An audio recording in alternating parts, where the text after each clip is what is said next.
Live. Yes. Hello. Veron Graham here, about to do a website review. I'm here with Carlene Graham, who's my sister and my business partner. And today we are reviewing, right now we are reviewing, what site are we reviewing, Carlene? EnglishTheSmartWay.com. Yes. And so we have a list of things that we've noticed that we want to go through. And we want to start, the lens that we're looking at this site is how intentional is this website? That's what we're looking at, my sister and I, when we examine it. We want to get inside the head of the website visitor and see if the site that they arrive at is an intentional process. And the first thing that we look at is the purpose of the site clear within seconds? Comments on that, Carney? Well, let me pull it up and we can chat about it.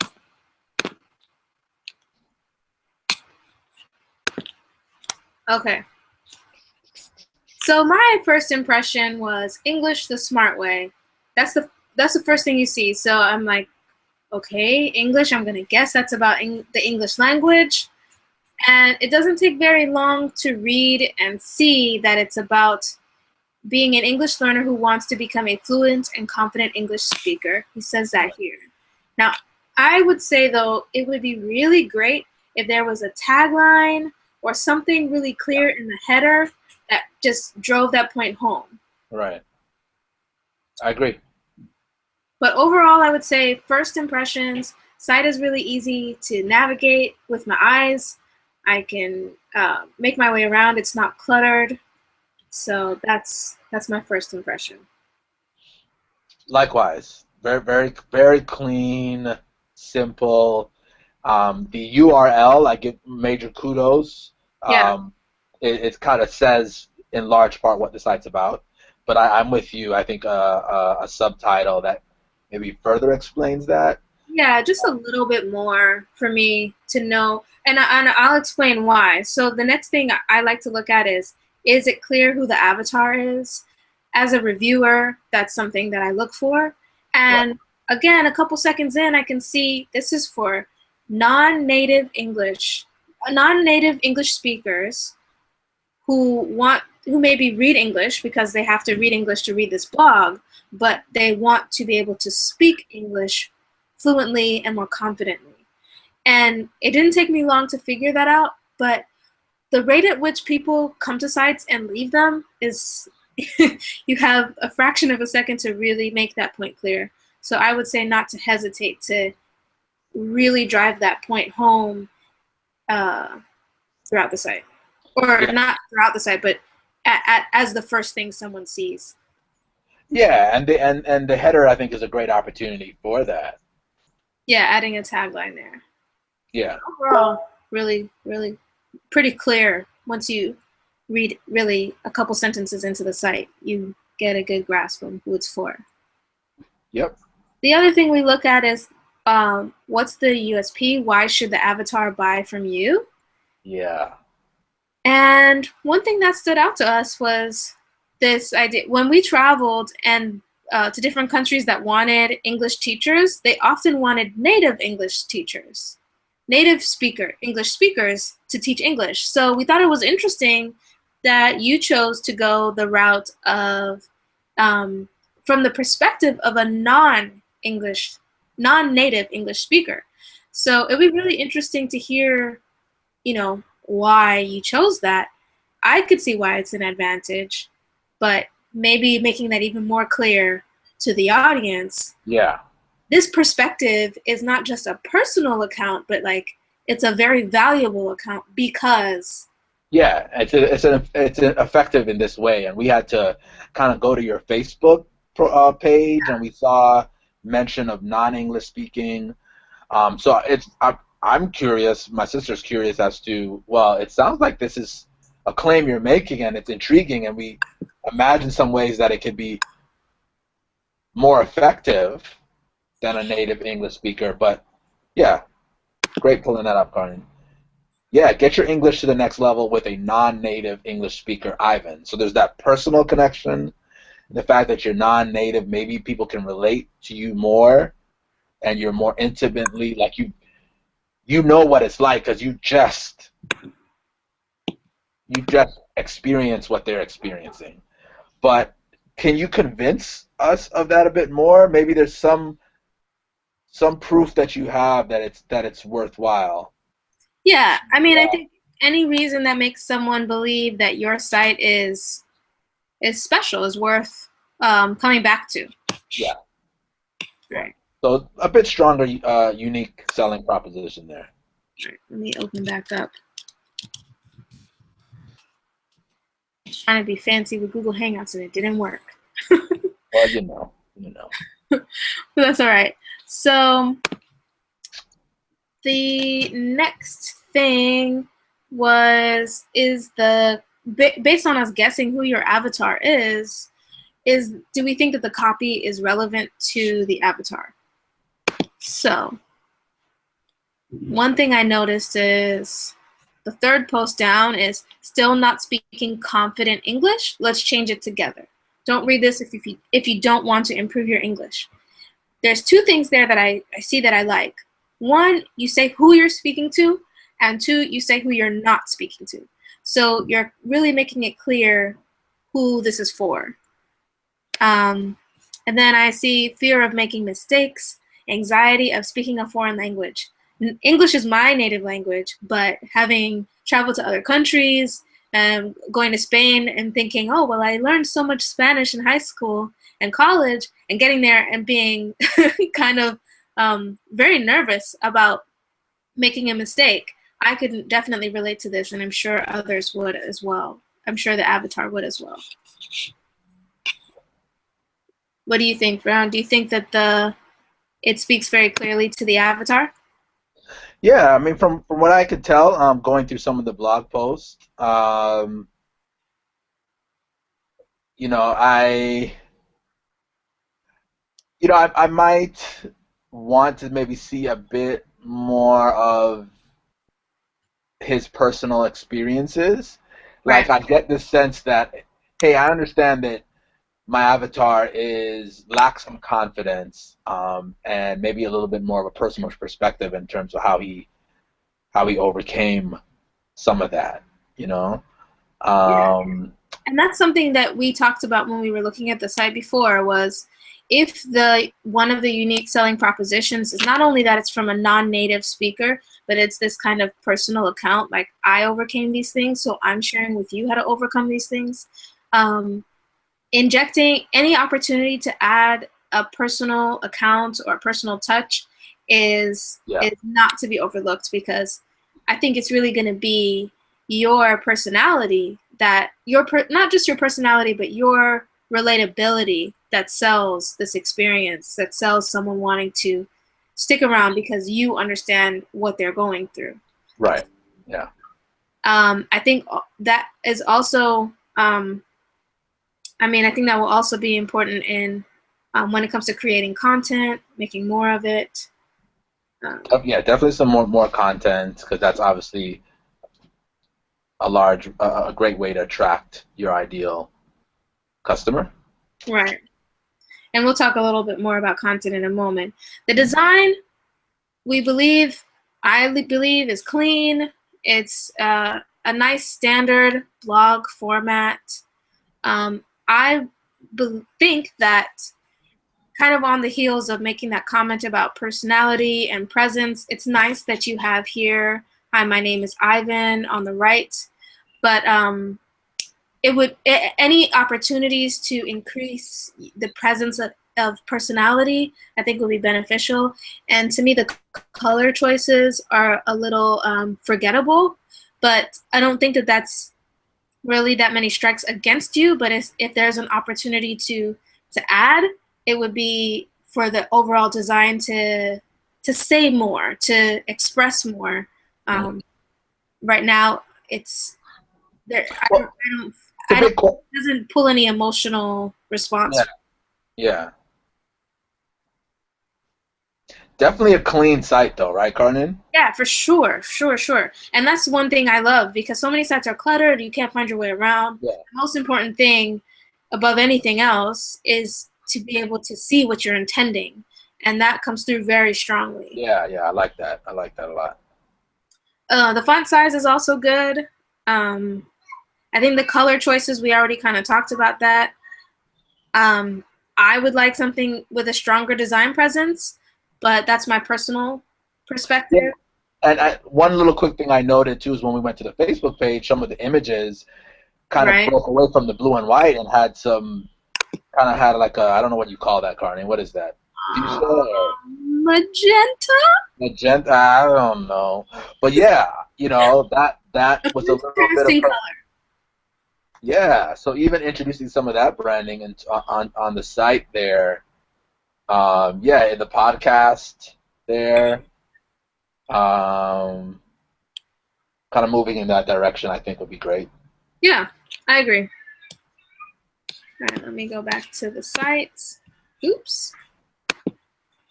Here we go. And, oh, one thing I like to look for on sites, I personally think if you're going to use ads to make them tasteful, but in this case, you don't have any ads at all, and I think that's smart. Here you do use affiliate marketing, which I really appreciate you including a disclaimer. I see that you have here in your resources, you include some affiliate opportunities, and you have here what program you used that really helped you become a better fluent English speaker. So if you're going to do an ad, I feel like it's really important that they're congruent, and I think you do that well with this affiliate approach. Mm-hmm. I agree. Another thing I wanted to, oh, responsive design. You want to pull up the site on your phone, Brown, real quick and see how it Yeah. looks? While you're doing that, we ran a speed test, and we use Pingdom website speed test most of the time, and it was tested from New York City, and your site loaded in 2.19 seconds. That's pretty fast. Your site size, the page size was only 1.6 megabytes, which is nice and small. You don't have a very image-heavy site, so it doesn't surprise me that it loaded quickly. So you have opportunity to add more images if it would add to your design and the overall experience there. And speaking of images, I don't know if you can see that, but yeah, what's that? Yeah. Yeah, I mean you can see like there's a little bit of a formatting issue here on the text next to the image on this post right here. Yeah, he's gonna have to look at it. Yeah. Look at it, and you'll see that it's good. It's mobile responsive, but it's not great. It doesn't look great on mobile. Yeah. Yeah. I agree. I think you just kind of stole the words out of my mouth, Carmen. All right. So then, responsive design, but it's good that it is responsive. That's very important, and that will keep your site ranking well. Yep. Oh, okay. So now I think one of the strongest aspects of your site is your lead magnet, your use of this lead magnet. Brandon, you want to talk about that? Let's see if I can pull up an example. Yeah. So I like the fact if you go to the home page, yeah, the English is Smart Way.